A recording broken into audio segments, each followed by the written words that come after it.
రైతు బంధువులకి నమస్తే. మీరు చూస్తున్న మనపల్లె మన పంట యూట్యూబ్ ఛానల్. నేను మీ సునీల్. ప్రస్తుతం అయితే టమోటా స్పీడ్లో రాజకీయాలు అయితే టమోటా ధరలు దూసుకెళ్తున్నాయి. ప్రస్తుతం రైతులు కూడా అదేవిధంగా కొత్త కొత్త ఐడియాలతో తమ పొలంలో అయితే చేస్తున్నారు. అలా కొత్త ఐడియాతో ముందుకు వచ్చిన రైతు బయ్యారెడ్డి అనే రైతు నేనైతే అప్రిషియేట్ చేస్తున్నాను. ఈ చుట్టుపక్కల ప్రాంతాల్లో అయితే గ్రేడింగ్ చేసే పద్ధతి అయితే ఎక్కడ చూడలేదు నేను. ప్రస్తుతం అయితే గ్రేడింగ్ గురించి ఖర్చు ఎంత వచ్చింది ఏమి అన్న మాటలు విన్నాం. నమస్తే బయ్యారెడ్డి అన్న.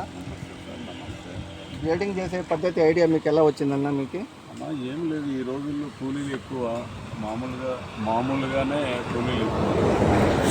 600 ఇవ్వాలి, 8 అట్లా వస్తారు. ఇక మనకు ఆ కూలీలు రిటర్న్ దాని వల్ల ఆలోచన వచ్చింది. ఎందుకంటే ఈ గ్రేడింగ్ ఒక కోతకు వచ్చింది 2 బాక్సులు 2 బాక్సులు అవుతాయా, మినిమం 6-7 మంది అయినా ఏరల్లా. అవి క్లీన్ చేయాలంటే 6-7 మంది పడతారు. టైం కూడా సేవ్ అవుతుంది. టైం కూడా సేవ్ అవుతుంది. ఇది వచ్చి ముఖ్యంగా ఈ జల్లెడి ఎందుకు చేపిస్తున్నామంటే, మనం ఎత్తుకొచ్చిన కాయలు ఎత్తుకొచ్చి జల్లెడి పైన పోస్తే ఆటోమేటిక్గా దొరుకుని మళ్ళీ ఏరే పని ఉండదు. ఇక్కడ ప్లస్ పాయింట్ ఏంటంటే మార్కెట్లో గ్రేడింగ్ చేసేదానికి ఈజీగా ఉంటుంది. పెద్దమైన కాయలు వాళ్ళ క్రేట్లో వేసేయడము, గ్రేడింగ్ చేసి పడేస్తారు. అవును, అంతే. ఎక్కడి నుంచి ఎత్తుపెట్టి డైరెక్ట్గా ఎత్తుకోవాలనేది మా ఆలోచన.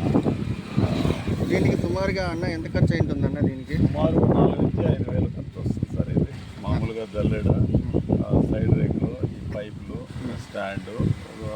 ఈ హోల్స్ ఎంత డిస్టెన్స్ ఉంటాయన్న? 1.5 ఇంచ్ ఉంటే మనకు కరెక్ట్గా సరిపోతుంది. 1.5 ఇంచ్ హోల్ డిస్టెన్స్. కాయలన్నీ మీడియం సైజ్ కాయలు ఒకే లెవెల్గా గ్రేడింగ్ లాగా వస్తుంది. ఇబ్బంది లేకుండా ఉంటుంది. ఇప్పుడైతే చేపించారు, దీనికి 5 ఏళ్ళు 10 ఏళ్ళ దాకా యూజ్ చేసుకోవచ్చు. 10 ఏళ్ళు 12 ఏళ్ళైనా మనం పెట్టుకునే దాన్ని బట్టి ఉంటుందన్న. మామూలుగా రైతు అనేవాడు ఎట్లా జాగ్రత్తగా పెట్టుకుంటాడు కాబట్టి ఇబ్బంది ఏమి ఉండదు. సుమారుగా చేసిన దానికి ఎకరాకి మనకి కూలీల ఖర్చు కానీ ఒక 5,000 సేవ్ అవుతుంది. 5,000 ఇంకా 7,000, ఒక 10-12,000 కూడా సేవ్ అవుతుంది. 12,000 కూడా సేవ్ అవుతుంది. పెద్దకాయలు వచ్చినప్పుడు మనం ఓపెన్గా మనకి సమయం కూడా తగ్గుతుంది. సమయం చాలా కలిసి చాలా కలిసి వస్తుంది మనకి. కాలమే కదా. ప్రస్తుతం అయితే టమోటా పంట